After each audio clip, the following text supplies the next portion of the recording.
Движение по тротуара, плътно до оградата или блока или къща, покрай която се движите, никакво стъпване на пътното платно и когато сте в автомобила като пътници, само на задната седалка, с предпазен колан.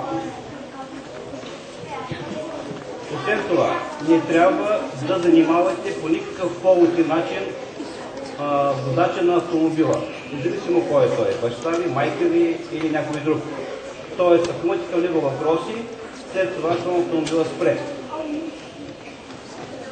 Когато управлявате велосипед, задължително каска на коленки и желателно по места, където няма много автомобили. Желателно казвам, така че бъдете много стрикни и внимателни. Дал съм на вашите преподавателски и имате...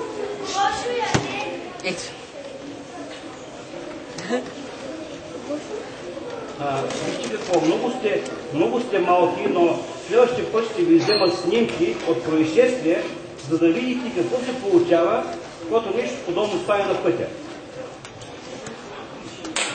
Знам, че вашето съзнание това не може да го проумее в дълбочина, но при положение, че не осъзнавате същността на проблема, просто много ми е обидно и жалко. Значи всеки един от вас ще обича или физика, или биология, или математика. Но независимо от това, всеки един от вас трябва да бъде жив и здрав, за да стане известен в биология и математика. Тъй като ако не сте добър в математиката, нищо лошо няма да се случи.